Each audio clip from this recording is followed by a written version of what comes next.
Hi hi friends, ஒரு குட்டி கதை கேட்கலாம் வாங்க.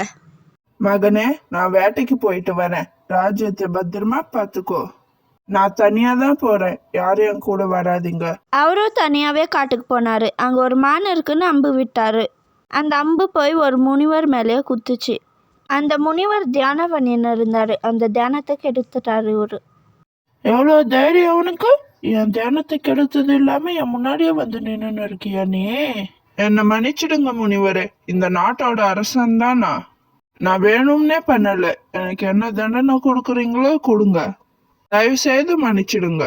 என் தானத்தை கெடுத்ததுனால நீ வாழ்நாள் முழுவதும் பன்றியா இருக்கணும். நாளைக்கு காலையில பன்றியா மாறிடுவ நீ. இதே மாதிரிதான் நீ சாகுற வரையும் இருக்க போற.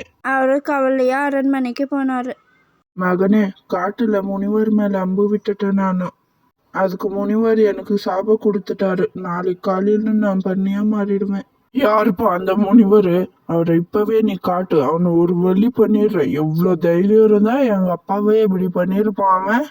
நீ அவரை ஒன்றும் பண்ணாத. எனக்கு அந்த அருவருப்பான பண்ணியோட வாழ்க்கை வாழ பிடிக்காது. என்னால இதுக்கப்புறம் மனுஷனாவே மாற முடியாது. நான் பண்ணியா மாறினதும் நாளைக்கு என்னை கொன்னுடு. அந்த பண்ணி வாழ்க்கைய எனக்கு நினைச்சாலே அருவருப்பா இருக்கு. அடுத்த நாள் அந்த ராஜாவும் பண்ணியா மாறினாங்க. அவங்க பையனும் கத்தி எடுத்து அந்த பண்ணியை வெட்டலான்னு போனாங்க. மகனே, ஒரு நிமிஷம் இரு. பண்ணியா மாறினதுக்கு அப்புறம் இந்த பண்ணியோட வாழ்க்கை எப்படி இருக்கும்னு தெரிஞ்சுக்கணும்னு ஆசையா இருக்கு. நான் ஒரு மாசம் மட்டும் இந்த பண்ணியா இருக்கேன்.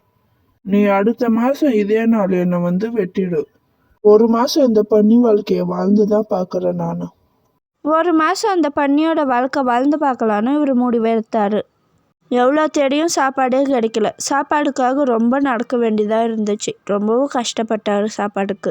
இவ்வளோ தேடியும் சாப்பாடு கிடைக்க மாட்டேங்குது. ரொம்ப கஷ்டமா இருக்கு. ரொம்ப கஷ்டம் இந்த பண்ணியோட வாழ்க்கை. சாப்பாடுக்கு எவ்வளோ கஷ்டமா இருக்கு. கொஞ்ச நாள் ஆனது அந்த வாழ்க்கைக்கு பழகிக்கினாரு. அதுக்கப்புறமா லைஃப் பார்ட்னராக ஒரு பண்ணியை தேர்ந்தெடுத்தார். அந்த பண்ணியும் ப்ரெக்னென்ட் ஆயிடுச்சு. ஒரு மாதம் ஆனது அவங்க பையன் பார்க்கறதுக்கு வந்திருந்தாரு. நீ சொன்ன மாதிரியே ஒரு மாசம் கழிச்சு வந்திருக்கேன்ப்பா. எப்படி இருக்கு இந்த பண்ணியோட வாழ்க்கை? நீ எப்படி இருக்கப்பா? பிடிச்சிருக்கா இந்த வாழ்க்கை? நான் நினைச்ச மாதிரி இல்ல மகனே. இந்த வாழ்க்கை ரொம்பவே கஷ்டமா இருக்கு. இன்னைக்கு என்ன நீ கொண்டாடாத. எனக்காக ஒரு வாழ்க்கை அமைச்சிக்கினேன் நானும். என்னோட மனைவி இப்ப பிரெக்னண்டா இருக்கா. இப்ப நான் செத்துட்டேன்னா அவ தனியா சாப்பாடுக்கெல்லாம் கஷ்டப்படுவா.